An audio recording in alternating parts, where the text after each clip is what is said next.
One shot, वो हो जाएगी बिल्कुल समाप्त। ठीक है, मैंने इसकी प्लेलिस्ट भी बना रखी है। ठीक है, जो 2024 में मैंने पढ़ाया था ब्लैक बोर्ड पे लिख के, तो आप वो पूरी मतलब देख सकते हो और लिख भी सकते हो, मेरे साथ साथ नोट भी कर सकते हो। बट ये जो कि लास्ट चैप्टर है हमारा हेरिडिटी, और एनसीईआरटी में बहुत ही कंसाइज वे में दिया हुआ है। कुछ कुछ चीज़ें जो है वो एनसीईआरटी में मुझे मिसिंग लग रही थी, सो मैंने सोचा कि क्यों ना इस चैप्टर को बोर्ड पे पढ़ाया जाए। ठीक है, क्योंकि मुझे आपको सारी चीज़ें A to Z चीज़ें जो है वो कवर करवानी है यहाँ पे। ठीक है, सो इसी के साथ हम हमारे लास्ट चैप्टर को स्टार्ट करते हैं, दैट इज हेरिडिटी। ठीक है, first of all let us try to understand what does the term heredity mean. भाई तुम चैप्टर पढ़ तो रहे हो हेरिडिटी, पर तुम्हें पता भी होना चाहिए ना कि भाई हेरिडिटी होती क्या है, what do you mean by heredity. ठीक है, सो सबसे पहले हम यहाँ पे देखते हैं कि the passing down of traits from parent to progeny। ठीक है, उसी को क्या कहा जाता है भाई, उसी को हेरिडिटी कहा जाता है। ठीक है, passing down of traits from parents to offspring. भाई कोई भी चीज है, कोई भी ट्रेट है, ट्रेट का मतलब बेसिकली होता है टाइप। ठीक है, तो अगर वो पेरेंट्स से ऑफस्प्रिंग में यानी कि नेक्स्ट जनरेशन में, ठीक है, पास आउट हो रही है, that we can use and that we call as heredity. ठीक है, उसी को हेरिडिटी कहा जाता है। तो भाई ये होती है हेरिडिटी। अब यहाँ पे हमारे पास क्वेश्चन आता है कि मैम यहाँ पे हेरिडिटी जो है, हेरिडिटी तो हमने समझ लिया। अब ये जो हमारा चैप्टर है ना, ये हमारा जेनेटिक्स का चैप्टर है। ठीक है, जेनेटिक्स क्या होती है, हेरिडिटी मतलब तो समझ आ गया कि ऐसे ट्रेट्स जो पेरेंट्स से ऑफस्प्रिंग में ट्रांसफर हो रहे हैं, क्या बोलते हैं भाई, हेरिडिटी बोलते हैं उसको। ठीक है, अब यहाँ पे एक और टर्म आती है कि मैम हम इस सब्जेक्ट को पढ़ क्यों रहे हैं, आखिर बायोलॉजी की कौन सी ब्रांच होती है, जेनेटिक्स। ठीक है, तो जैसे साइंस होती है हमारे पास, ठीक है, साइंस में फिजिक्स होती है, बायोलॉजी होती है, केमिस्ट्री होती है, वैसे ही यहाँ पे हमारे पास साइंस में एक ब्रांच होती है जिसको कहा जाता है जेनेटिक्स। अब भाई जेनेटिक्स होती क्या है, तो जेनेटिक्स का मतलब होता है genetics the study of inheritance and variation. भाई जो हम इनहेरिटेंस और वेरिएशन की जो स्टडी करते हैं उसको क्या बोलते हैं, जेनेटिक्स बोलते हैं। अब इनहेरिटेंस क्या होती है, तो इनहेरिटेंस होता है कि भाई जो भी हमारा जेनेटिक मटेरियल है, ठीक है, वो पेरेंट्स से ऑफस्प्रिंग में क्या हो रहा है, ट्रांसफर हो रहा है। ठीक है, ये होती है इनहेरिटेंस। ठीक है, passing down of characters from parents to their offspring is called as inheritance. Okay, तो study of inheritance and variation. ठीक है, फिर वेरिएशन तो हमें देखने को मिलते हैं, जैसे हमने पढ़ा था कि भाई असेक्सुअल रिप्रोडक्शन में क्या होता है, हमारे पास आइडेंटिकल क्लोन्स बनते हैं जो बिल्कुल सिमिलर होते हैं अपने पेरेंट्स की तरह। बट अगर मैं बात करूं यहाँ पे सेक्सुअल रिप्रोडक्शन की, तो सेक्सुअल रिप्रोडक्शन में हमने देखा था कि हमें वेरिएशन देखने को मिलती है। ठीक है ना, क्यों, क्योंकि भाई यहाँ पे हमारा मेल भी इन्वॉल्व है, फीमेल भी इन्वॉल्व है। ठीक है, जब भी दोनों का फ्यूजन हो रहा है, मतलब फर्टिलाइजेशन हो रहा है, तभी हमारे पास जाइगोट जो है वो फॉर्म हो रहा है। अब भाई यहाँ पे जब दो पेरेंट इन्वॉल्व है तो हमें वेरिएशन तो देखने को मिलेगी। असेक्सुअल में हमारे पास एक ही पेरेंट होता है, तो हमें वहाँ पे एकदम आइडेंटिकल क्लोन्स जो है वो देखने को मिलते हैं। ठीक है, तो यही होगी हमारे पास क्या, जेनेटिक्स होती है। ठीक है, ये क्या है, बेसिकली बायोलॉजी की एक ब्रांच है। ठीक है, जैसे आपके सब्जेक्ट में फिजिक्स केमिस्ट्री बायो होता है, वैसे ही ये एक बायोलॉजी की ब्रांच होती है। ठीक है, अब यहाँ पे हम बात करें कि भाई यहाँ पे ट्रेट्स का मतलब तो आपने समझ लिया कि ट्रेट्स का मतलब क्या होता है, तो बोल सकते हैं कि भाई ट्रेट्स का मतलब होता है टाइप्स। ठीक है, कि भाई जैसे आंखों का टाइप हो गया, ठीक है, ब्लू है, ग्रे है, ब्लैक है। ठीक है, जैसे हमारे हेयर्स का टाइप हो गया। ठीक है, बेसिकली वैसे ही यहाँ पे ट्रेट्स का मतलब होता है टाइप्स। ठीक है, अब यहाँ पे दो तरह के ट्रेट्स होते हैं। ठीक है, ट्रेट्स जिसको हम बोलते हैं एक्वायर्ड ट्रेट्स, और एक मेरे पास आ जाते हैं क्या भाई, एक मेरे पास आ जाते हैं इनहेरिटेड ट्रेट्स। ठीक है, क्या आ जाते हैं मेरे पास आ जाते हैं इनहेरिटेड ट्रेट्स।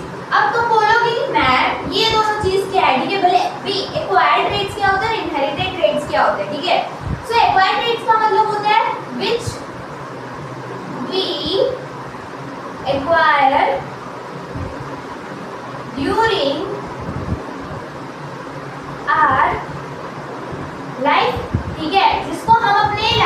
दौरान अपनी जिंदगी के दौरान हम क्या करते हैं, उन ट्रेड्स को अपने आप में एक्वायर करते जाते हैं, लेते जाते हैं, that is called as acquired trait. अब इनहेरिटेड ट्रेड्स यानी कि इनहेरिट फ्रॉम पेरेंट्स। भाई कुछ ना कुछ चीजें तो ऐसी है जो हमें क्या होती है भाई डायरेक्टली पेरेंट्स से मिलती है, उन्हें हम इनहेरिटेड ट्रेड्स कह देते हैं।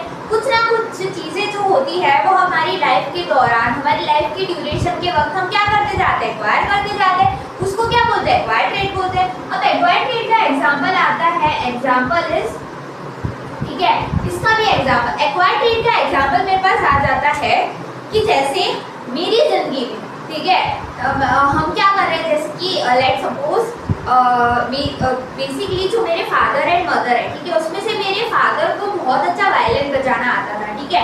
अब जरूरी तो नहीं कि मेरे फादर को आता हो तो वही चीजें जो है मुझे भी आती हो, है ना, तो ये कंपलसरी नहीं है, तो ये मेरे एक्वायर्ड ट्रेड नहीं हुआ कि उन्होंने तो क्या किया होगा, फिर उनको पैशन होगा उस चीज का, उन्होंने प्रैक्टिस की होगी, तो इसलिए उनको वायलिन बजाना बहुत अच्छे से आता होगा, ठीक है। अब जरूरी नहीं है कि ये इन्फॉर्मेशन क्या, ये जो चीज है ये मेरे में एज इट इज इनहेरिट हो, ठीक है। तो ये होती है एक्वायर्ड ट्रेड, यानी कि जो आपने अपने लाइफ के दौरान, अपने लाइफ के ड्यूरेशन में क्या किया, एक्वायर्ड किया, ठीक है। इनहेरिटेड होते हैं कि मतलब जो आपको डायरेक्टली अपने फादर मदर से मिली हुई है, ठीक है, उसको हम क्या बोलते हैं भाई इनहेरिटेड ट्रेड बोलते हैं, ठीक है। जैसे आपका बालों का टाइप कौन सा होगा, आपकी आंखों का टाइप कौन सा होगा, ठीक है, आपका नेचर, कभी कभार आपका जो बिहेवियर होता है या तो वो फादर से या तो मदर से मैच करता है ना, तो ये कैसी ट्रेड है भाई, इनहेरिटेड ट्रेड है ना, फादर मदर से आई है, that is called as inherited, ठीक है। पेरेंट्स टू ऑफस्प्रिंग में क्या हो रही है, वो डायरेक्टली ट्रांसमिट हो रही है, ठीक है। एक्वायर्ड मतलब भाई लाइफ टाइम आप उसको एक्वायर कर रहे हो, उस चीज को ले रहे हो, ठीक है ना, ये होता है difference between acquired trade and inherited. अब हम चलते हैं मेंडल की तरफ, ठीक है। भाई जो फादर ऑफ जेनेटिक्स है वो बोला जाता है मेंडल को। अब तुमने सोचा है भाई मेंडल को ही क्यों बोल रहे हैं, किसी और को क्यों नहीं बोल रहे, भाई मेंडल ने ही क्यों पायसम सटाइवा बी प्लांट पे इतना काम किया, बाकी लोग क्या कर रहे थे, है ना, ये चीजें यहाँ पे आती है। तो देखो यहाँ पे बात होती है ग्रिगर जॉन एंड मेंडल, ठीक है, ग्रिगर जॉन एंड मेंडल की। भाई इनको बोला जाता है फादर ऑफ जेनेटिक्स, क्या बोला जाता है, फादर ऑफ जेनेटिक्स इनको बोला जाता है, ठीक है। फादर ऑफ जेनेटिक्स इनको बोला जाता है, भाई फादर है किसके, जेनेटिक्स के, समझ रहे हो तुम, ठीक है। अब इन्होंने कितने इयर्स काम किया, तो इन्होंने 1857 से लेके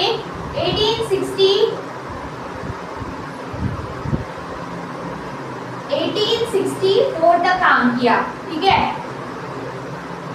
ठीक है। 7 साल इन्होंने क्या किया, काम किया भाई, 1857 से लेके 1864 तक इन्होंने वर्क किया। अब भाई किस पे काम किया, तो बोलेंगे कि मैम पी प्लांट पे काम किया, किस पे किया, पी प्लांट पे किया। पी प्लांट का साइंटिफिक नेम क्या होता है, तो पी प्लांट का साइंटिफिक नेम होता है पाइसम सटाइवम, क्या होता है, पाइसम सटाइवम होता है, किसका, पी प्लांट का, ठीक है।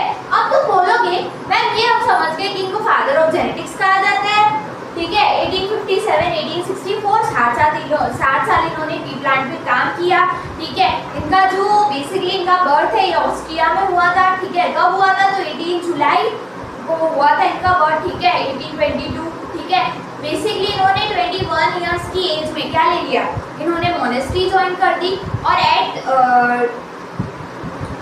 21 इयर्स में मोनेस्ट्री ज्वाइन कर ली, और फिर ये गए वियना में स्टडी करने के लिए, और 25 की एज में इन्होंने वापस उस मोनेस्ट्री में आके टीचिंग देना स्टार्ट किया, ठीक है। अब तुम बोलोगे कि भाई मैम ये तो हम समझ गए फादर ऑफ जेनेटिक्स है, पाइसम सटाइवम पे काम किया, कि नाम याद रखना बहुत इंपॉर्टेंट है, कितने साल काम किया वो भी बहुत ज्यादा इंपॉर्टेंट है, ठीक है। अब तुम बोलोगे मैम टी प्लांट क्यों लिया, हिबिस्कस क्यों नहीं लिया, रोज क्यों नहीं लेते, भाई टी ही क्यों, है ना। तो इसका भी आंसर है, ये बोर्ड एग्जाम में क्वेश्चन पूछा भी जाता है कि why Mendel choose pea plant, भाई पी प्लांट पे क्यों काम किया मैम, किसी और पे क्यों नहीं किया। तो फर्स्ट आता है it is easy to grow भाई इजी रहता है ये ग्रो करने में, ठीक है। फिर it can do both self fertilisation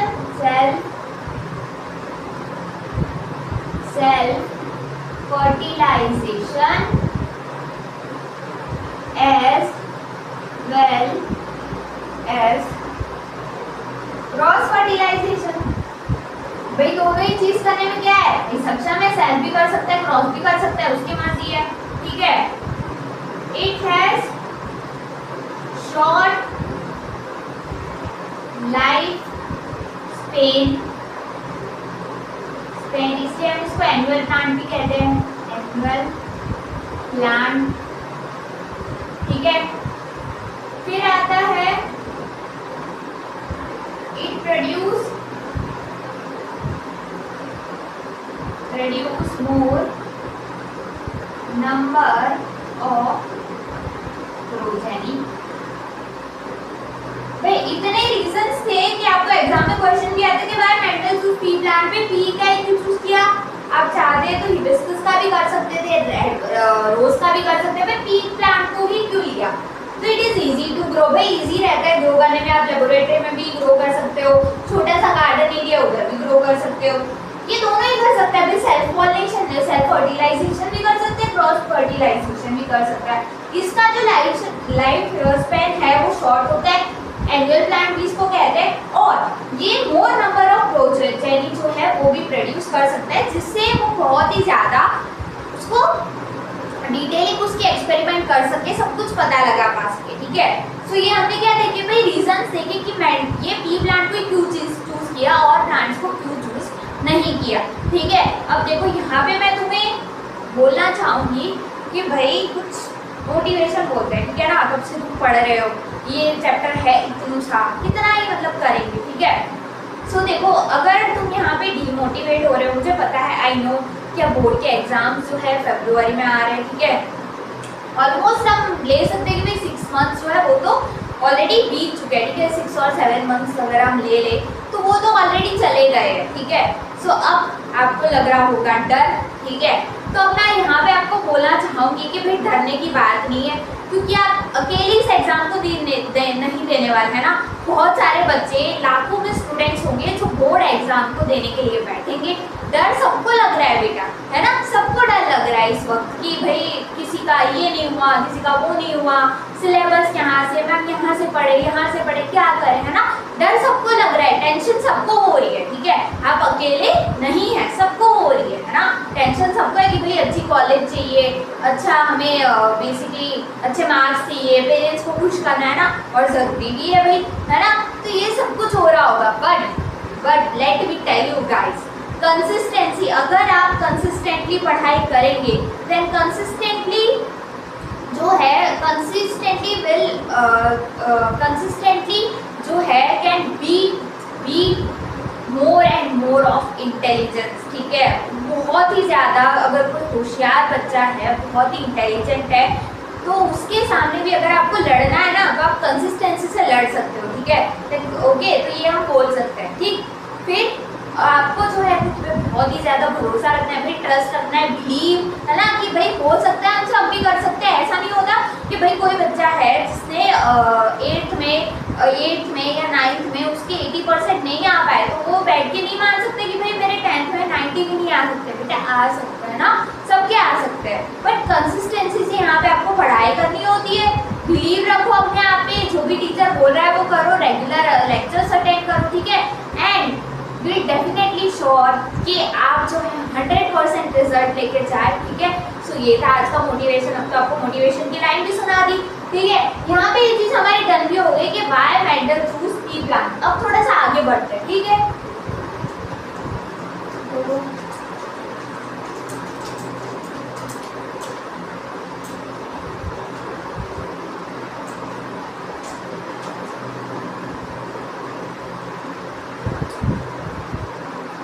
अब यहाँ पे हमारे पास आता है बेसिकली हम किसके बारे में बात करेंगे, अब हम बात करेंगे बेटा मोनोहाइब्रिड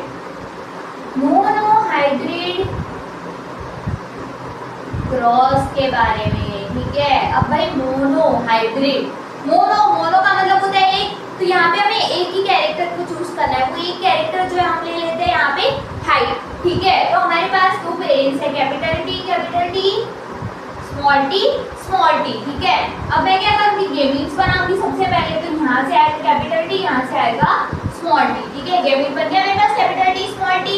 अब मुझे क्या करना है, इसको मैं मल्टीप्लाई कर दूंगी, वही सेम सेल्फ एक होता है ना जिसको कैपिटल टी स्मॉल टी को कैपिटल टी स्मॉल टी से कर देंगे, ठीक है। तो यहाँ पे कैपिटल टी, यहाँ पे small T, capital T small T, तो capital T capital T, capital T small T, capital T small T, small T small T, ठीक है। ये बेसिकली यहाँ पे ये जो स्क्वायर मेरे पास बनता है, इसको हम क्या कहते हैं, इसको हम कहते हैं पनेट स्क्वायर। क्या बोलते हैं भाई, पनेट स्क्वायर इसको बोला जाता है, ठीक है। अब यहाँ से दो टर्म निकल के आती है, तो phenotype, second one is genotype. भाई क्या होता है ये फिनोटाइप जीनोटाइप, अब ये नया है, इन्होंने इंट्रोड्यूस किया, ठीक है। तो मोनो हाइब्रिड क्रॉस में हमने क्या किया, एक कैरेक्टर लिए कैपिटल टी स्मॉल टी, ठीक है। गेमिंग्स बनाए, यहाँ से आया कैपिटल टी, यहाँ से आया स्मॉल टी, ठीक है। अब इसको मैं इसी के साथ मल्टीप्लाई कर दूंगी, ठीक है। यानी कैपिटल टी स्मॉल टी मेरे पास आया था, मैं इसको मल्टीप्लाई कर दूंगी कैपिटल टी स्मॉल टी के साथ। अब यहाँ पे ये जो स्क्वायर मैंने बनाया, इसको मैं पुनेट स्क्वायर बोलती हूँ, ठीक है। तो यहाँ पे capital T small T small T, ठीक है। मल्टीप्लाई करो तो capital T capital T small T, capital T small T small T small T, ठीक है। अब यहाँ पे आता है कि फिर इसका जीनोटाइप और फिनोटाइपिक रेशियो क्या है, ठीक है। तो बेसिकली समझो, फिनोटाइप का मतलब होता है फिजिकल अपीयरेंस मतलब हम जिसको मॉर्फोलॉजी भी बोल सकते हैं। क्या बोल सकते हैं भाई, मॉर्फोलॉजी भी बोल सकते हैं ना। फिजिकल अपीयरेंस भाई बाहर से कैसे है ना, that is called as physical appearance, ठीक है। जो फिनोटाइप होता है, अगर मैं इसको डिफाइन करूँ, सो द representation of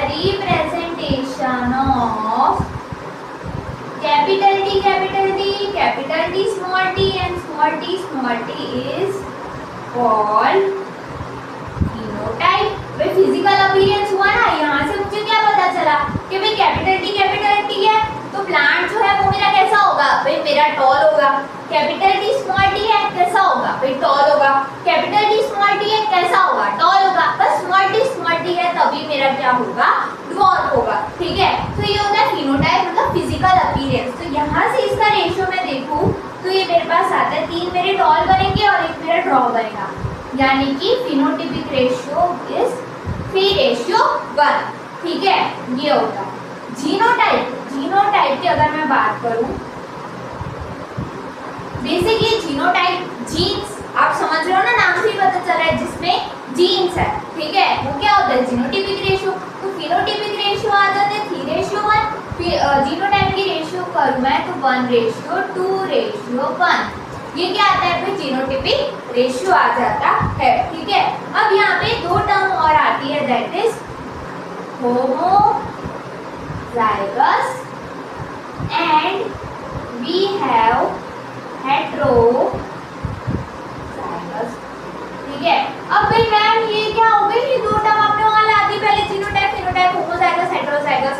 तो बहुत सिंपल है भाई, होमो का मतलब क्या होता है, सेम, हेटेरो मतलब डिफरेंट, होमोजाइगस यानी कि जिसमें सेम जीन्स है, ठीक है। That is capital T small T क्या है, सेम है, तो कैसे है, होमो, सेम है ना, capital T small T same है, तो भाई होमो। हेटेरो मतलब डिफरेंट, यानी कैपिटल टी स्मॉल टी, तो कैसे हुए, डिफरेंट हुए, तो इसको क्या बोलेंगे, हेटेरोजाइगस बोलेंगे। होमो मतलब सेम, हेटेरो मतलब डिफरेंट, ठीक है। सो ये था हमारे पास क्या, मोनो हाइब्रिड क्रॉस, ठीक है। क्या करा, एक कैरेक्टर लिया, कौन सा कैरेक्टर था, प्लांट हाइट को ही ले लिया, ठीक है। या तो प्लांट की जो हाइट है, या तो प्रोबेबिलिटी ऑफ भाई वो क्या होगी, वो टॉल होगी, या तो प्रोबेबिलिटी क्या है कि भाई शॉर्ट होगी, ड्वार्फ होगी, ठीक है। तो मैंने कैपिटल टी लिया, स्मॉल टी लिया, गेमीट्स बनाए, उसको उसी से मल्टीप्लाई किया, दैट इज सेल्फिक। F2 जनरेशन मेरे पास बनी, फिनोटाइपिक रेशियो आया 3:1, कैसे कि 3 प्लांट जो है वो मेरे टॉल बनेंगे और 1 प्लांट जो है वो मेरा ड्वार्फ बनेगा, ठीक है। सो ये था मेरा जीनोटाइप, फिनोटाइप, हेट्रोजाइगस अलग अलग है, capital T small T. Homozygous same है, capital T small T small T, ठीक है। तो ये हमारा यहाँ पे होता है डन, ठीक है। इसी के साथ मैं आपको बता देती हूँ लॉस क्या पढ़ाते हैं भाई, लॉस पढ़ा देते हैं, ठीक है। लॉस यहाँ पे देख लो तो मोनोहाइब्रिड क्रॉस का जो पहला लॉ आता है, वैसे इसमें 3 लॉस है, ठीक है। Law of dominance, law of segregation and we have law of independent assortment. But अभी मोनोहाइब्रिड क्रॉस के बाद अभी हम पहले 2 लॉ डिस्कस करेंगे, देन हम डाइहाइब्रिड क्रॉस करेंगे, उसके बाद जो तीसरा लॉ है उसको लास्ट में, ठीक है। So first one is law of dominance. भाई लॉ ऑफ डोमिनेंस देखो, लॉ ऑफ डोमिनेंस कैसा है, ठीक है। जैसे मेरे पास 2 बच्चे हैं, एक बहुत पतलू सुपड़ू सा है, कमजोर है ना, जो मैं मजाक नहीं करी, एग्जांपल दे, ठीक है। पतला सुपड़ा सा है, थोड़ा सा कमजोर है, ठीक है। एक मेरे पास मोटा पहलवान है, ठीक है। तो भाई जब इनकी फाइट होगी, ठीक है, जो WWE तुम देखते होंगे ना प्रोग्राम, तो भाई जब WWE में फाइट होती है तो कौन जीतता है, जिसके पास पावर ज्यादा होती है ना, वो क्या होता है, जीत जाता है। सेम है यहाँ पे लॉ ऑफ डोमिनेंस। अगर मेरे पास है कैपिटल टी स्मॉल टी, ठीक है, तो इसमें से कौन जीतेगा, भी तुम बोलोगे मैम कैपिटल टी जो है ना वो जीत जाएगा। क्यों जीतेगा, वो डोमिनेंट है, क्या है, डोमिनेंट है, ठीक है। तो लॉ ऑफ डोमिनेंस हमें बताता है in a heterozygous condition the dominant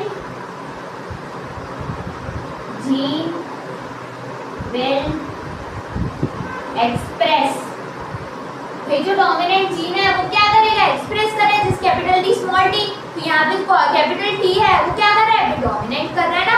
WWE में जैसे होता है, तो यही है बस लॉ ऑफ डोमिनेंस के भाई जो डोमिनेट होगा वो क्या हो जाएगा, वो एक्सप्रेस हो जाएगा, जो रिसेसिव है वो एक्सप्रेस नहीं हो पाएगा। बस यही है लॉ ऑफ डोमिनेंस, ठीक है, जो मोनोहाइब्रिड क्रॉस में के बेसिस पे लिया हुआ है, ठीक है, मतलब उसके बेस पे है मोनोहाइब्रिड क्रॉस पे कौन, लॉ ऑफ डोमिनेंस, ठीक है। जैसे यहाँ पे भी हमने प्लांट हाइट ली थी, capital T small T, capital T आया और स्मॉल टी आया, ठीक है। अब कैपिटल टी स्मॉल टी में से हमने उसकी फिनोटाइपिक रेशियो देखी, दैट इज 3:1। तो वहाँ पे 3:1 का मतलब है, एक तो बनी थी कैपिटल टी और 2 बनी थी मेरे पास कैपिटल टी स्मॉल टी। तो जो कैपिटल टी है वो मेरा क्या हो जा रहा है, डोमिनेंट हो जा रहा है। जब वो डोमिनेंट हो जा रहा है तभी मैं बोल सकती हूँ कि मेरा जो प्लांट है वो कैसा होगा, टॉल होगा, ठीक है। तो यहाँ पे जो लॉ ऑफ डोमिनेंस है वो मोनोहाइब्रिड क्रॉस को क्या करता है, प्रूफ कर देता है ना। सो यही है यहाँ पे। Second one is law of segregation. भाई लॉ ऑफ सेग्रीगेशन, भाई लॉ ऑफ सेग्रीगेशन क्या होता है, लॉ ऑफ सेग्रीगेशन, सेग्रीगेट होना मतलब सेपरेट होना, ठीक है, अलग होना, ठीक है। जैसे हम बचपन में पढ़ते हैं 6th-7th में, ठीक है, कोई भी चैप्टर जैसे मटेरियल सराउंडर्स फॉर एग्जांपल हमारे 6th का चैप्टर है, तो हम बोलते हैं ना भाई लस्टर वाली चीज वो अलग होती है, नॉन लस्टरस मतलब डिफरेंट, हम उसको क्राइटेरिया में लेते हैं। कोई भी ऑब्जेक्ट्स को अगर मुझे रखना है तो मैं उसकी शेप के अकॉर्डिंग, वो कौन से मटेरियल से बना है, ठीक है, उसके अकॉर्डिंग, ठीक है, डक्टिलिटी, वेलिएबिलिटी, इसके अकॉर्डिंग हम क्या करते हैं, सब्सटेंसेस को सेपरेट आउट करते हैं। वैसे ही यहाँ पे law of segregation, law of segregation का मतलब होता है बेसिकली यहाँ पे जो हमारे अलील्स है वो क्या हो रहे हैं, सेग्रीगेट हो रहे हैं। अब अलील्स, यहाँ पे मैंने एक वर्ड यूज किया, दैट इज अलील। अलील क्या होता है, तो अलील होता है मेरे पास ऑल्टरनेटिव फॉर्म ऑफ जीन, ठीक है, जीन के ये अल्टरनेटिव फॉर्म, ठीक है, ऑन होमोलोगस क्रोमोसोम। ऐसे होमोलोगस क्रोमोसोम, उसी को क्या कहा जाता है भाई, अलील कहा जाता है, ठीक है। जीन के ही अल्टरनेटिव फॉर्म और होमोलोगस क्रोमोसोम, होमोलोगस यानी कि सेम क्रोमोसोम, ठीक है, उसी को क्या कहा जाता है, अलील कहा जाता है, ठीक है। अब यहाँ पे बेसिकली जीन क्या होता है हमारे पास, ठीक है, तो यहाँ पे इसको रब कर देते हैं। जीन क्या होता है, जीन तो जीन होता है मेरे पास फंक्शनल यूनिट ऑफ इनहेरिटेंस। भाई जो इनहेरिटेंस का फंक्शन हमने क्या पढ़ा था कि भाई passing down of characters from parents to offspring is called as inheritance। अब इनहेरिटेंस का जो फंक्शनल यूनिट है उसी को जीन कहा जाता है, और जीन के हमारे पास जो ऑल्टरनेटिव फॉर्म है, ठीक है, उसी को क्या कहा जाता है, भाई अलील कहा जाता है। तो ये हमने देखी है मोनोहाइब्रिड क्रॉस और उसके दो लॉस, ठीक है, that is law of dominance, यानी कि जो डोमिनेंट होगा वह एक्सप्रेस कर पाएगा, जो रिसेसिव है वह एक्सप्रेस नहीं कर पाएगा। लॉ ऑफ सेग्रीगेशन यानी कि सेपरेट होना, कि यहाँ पे जो अलील्स है वो क्या हो रहा है, सेपरेट आउट हो रहा है ना, कैपिटल टी अलग हो रहा है, स्मॉल टी अलग हो रहा है, तो क्या हो रहा है, सेपरेट आउट हो रहा है ना, अलग हो रहे हैं एक दूसरे से, साथ में थोड़ी रह रहे हैं। तो ये हमने देखा लॉ ऑफ डोमिनेंस और लॉ ऑफ सेग्रीगेशन। अब हम यहाँ पे मूव ऑन करेंगे डायहाइब्रिड क्रॉस पे, ठीक है।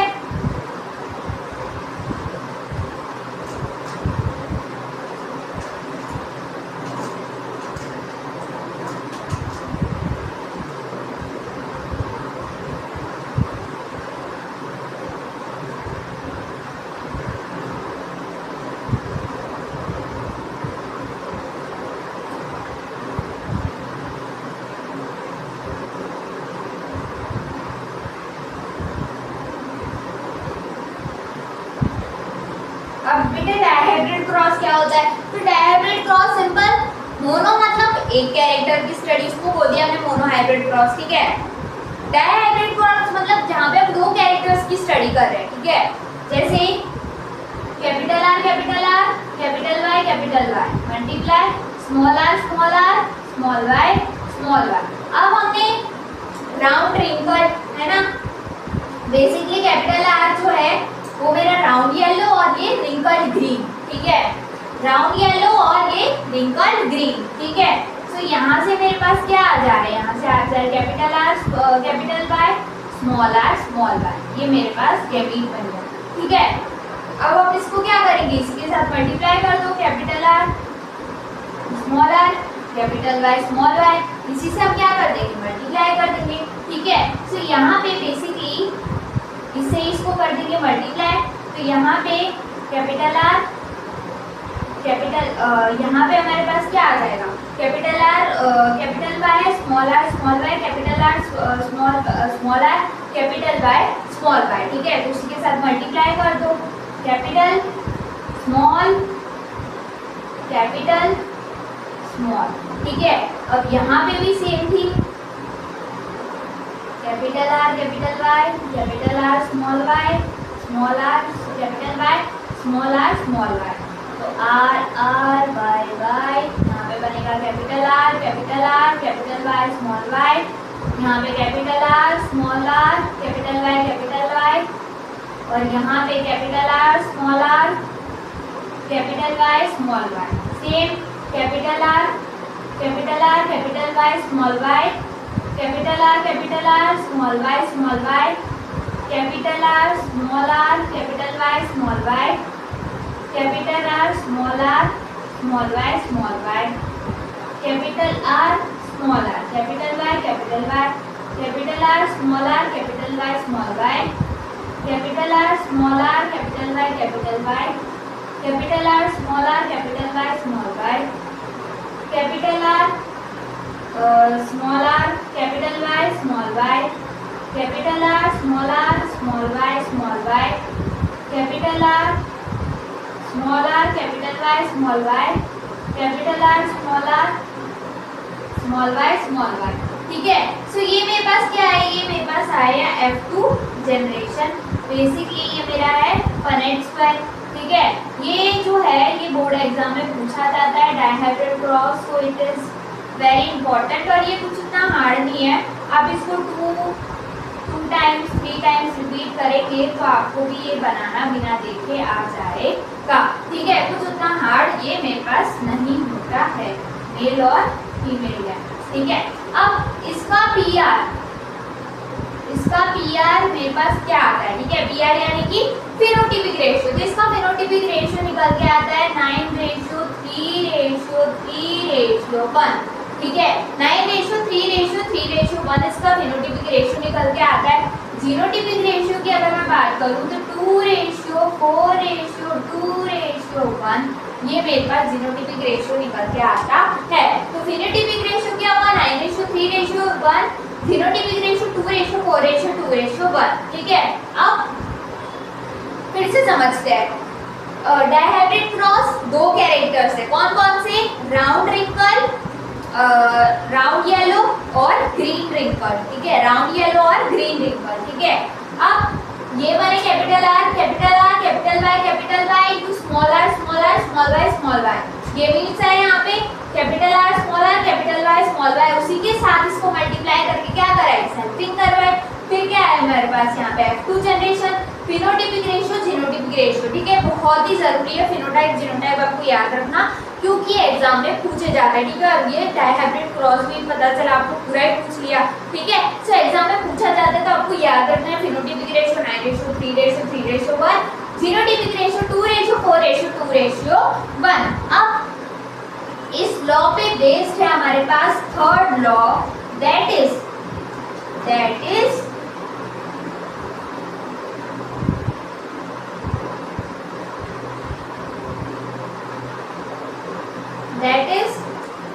law of independent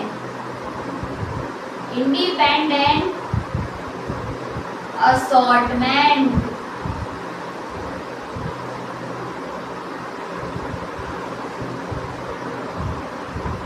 कौन सा लॉ है भाई? लॉ ऑफ इंडिपेंडेंट असॉर्टमेंट, ठीक है।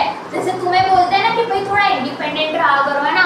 तुम्हें तो क्या है, तुम इंडिपेंडेंट हो नहीं, बस दिखाते हो, है ना। सिर्फ क्या करते हो? दिखावा करते हो। कैसे कि भाई जैसे तुम इंडिपेंडेंट कैसे नहीं हो, तो भाई अगर तुम कहीं स्कूल जाते हो, कहीं कॉलेज जाते हो, तो इतने बड़े हो गए, तुम्हें खुद का टिफिन पैक करना नहीं आता, तो इसके लिए तुम किस पे? मम्मी पे डिपेंडेंट हो जाते हो, ठीक है। मम्मी कहीं बाहर जाए या मम्मी को बीमार हो तो जो पूरा घर है घर की साफ सफाई, स्पेशली ये मैं लड़कों के लिए बोल रही हूँ, घर ऐसे ही पड़ा रहेगा, साफ सफाई वहाँ पे कुछ नहीं होगी, ऊपर से जैसा है उससे भी खराब कंडीशन हो जाती है, ठीक है। तो ये होता है कि तुम इंडिपेंडेंट नहीं हो, तो इंडिपेंडेंट बनना चाहिए और लड़कियों को भी इंडिपेंडेंट बनना आना चाहिए, ठीक है।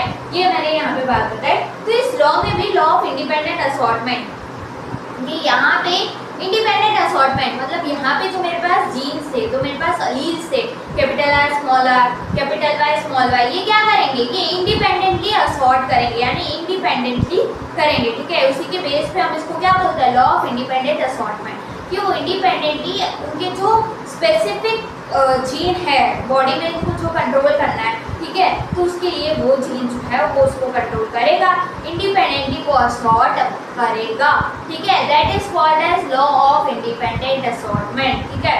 इसी के साथ हमारा मोनोहाइब्रिड, डायहाइब्रिड और ये हो गया, उसके लॉज भी मैंने आपको समझा दिए। अब हम चलते हैं लास्ट टॉपिक की तरफ, that is called as sex determination. क्या बोलते हैं भाई? सेक्स डिटर्मिनेशन, ठीक है। क्या बोला जाता है? सेक्स डिटर्मिनेशन, ठीक है। भाई पढ़ाई अच्छे से कर रहे हो ना? समझ आ रहा है या नहीं आ रहा है? ऐसे वैसे ही बस बैठे हुए हो, है ना, बुक पेन लेके बैठे। मोनोहाइब्रिड डायहाइब्रिड एग्जाम में आएगा बनाने को, सिर्फ मेरे यहाँ पे बनाने से कुछ नहीं होगा, ठीक है। तो थोड़ा खुद से भी काम करना है, ठीक। तो आ जाओ सेक्स डिटर्मिनेशन पे। सेक्स डिटर्मिनेशन का मतलब है भाई जैसे दो पेरेंट्स है, ठीक है, फर्टिलाइजेशन हुआ, प्रेगनेंसी हुई, ठीक है। अब मुझे पता लगाना है हमें भाई जो ऑफस्प्रिंग है आइदर वो मेल होगी या फीमेल होगी, ठीक है। वैसे तो पता लगाना नहीं चाहिए, गलत बात है, ठीक है। बट हम इस टॉपिक में यहाँ पे यही देखते हैं कि भाई सेक्स कैसे डिटरमाइन करता है, ठीक है। आइदर वो जो ऑफस्प्रिंग है मेल है या फीमेल है, ठीक है। तो उसके लिए भी हमारे पास क्या है? हमारे पास होते हैं 23 पेयर ऑफ क्रोमोसोम, ठीक है। 22 हमारे पास क्रोमोसोम्स होते हैं और एक्स एंड वाई हमारे पास क्या होते हैं? सेक्स क्रोमोसोम्स होते हैं। तो टोटल मिला के हमारे पास होते हैं 23 पेयर ऑफ क्रोमोसोम। तो ये फीमेल है, ठीक है, ये क्या है? फीमेल है, और ये क्या है? ये मेल है, ठीक है। इसके पास है 23 क्रोमोसोम्स, इसके पास भी है 23 पेयर ऑफ क्रोमोसोम्स, ठीक है।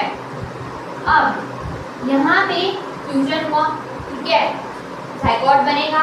अब यहाँ पे क्या होगा, जो ऑफस्प्रिंग आएगी जिसको हमें क्या बोलेंगे, जायगोट बोलेंगे। जायगोट में यहाँ से 23, यहाँ से 23, 46 क्या होंगे, क्रोमोसोम होंगे। ठीक है, अब यहाँ पे कैसे हो रहा है, ठीक है, दोनों से 23 आ रहे हैं, यहाँ से 23, यहाँ से 23, ठीक है, तो यानी 50% चांसेस है कि जो चाइल्ड है वो मेल हो, या 50% चांसेस ये भी है कि फीमेल हो। ठीक है, पर वैसे तो अगर हम देखें थोड़े लॉजिकल से, थोड़ा टेक्निक से, तो फीमेल के पास तो क्या होता है भाई, एक्स एक्स ही रहता है, मेल के पास क्या होता है भाई, एक्स और वाई होता है। ठीक है, तो यहाँ पे प्रॉब्लम क्या आती है कि भाई जब फीमेल के पास तो क्या एक्स एक्स ही है, तो मतलब वो तो अपना एक्स ही दे सकती है ना, उसके पास तो और कोई ऑप्शन है नहीं, एक्स ही दे सकती है। मेल के पास एक्स है, एक्स भी है और वाई भी है, यानी कि जो सेक्स बेसिकली जो डिटरमाइन करता है वो कौन करता है, मेल करता है। कैसे, जिसके पास एक्स भी है वाई भी है। ठीक है, मतलब अगर वहाँ से एक्स आ गया, फीमेल तो बेचारी एक्स ही दे सकती है, तो अगर मेल की साइड से एक्स आ गया तो एक्स एक्स हो जाएगा, तो क्या हो जाएगा हमारे पास बेसिकली गर्ल, अगर एक्स वाई हो गया तो बॉय। ठीक है, तो जो अगर टेक्निकली लॉजिकली देखे तो रिस्पॉन्सिबल कौन है भाई, मेल ही है।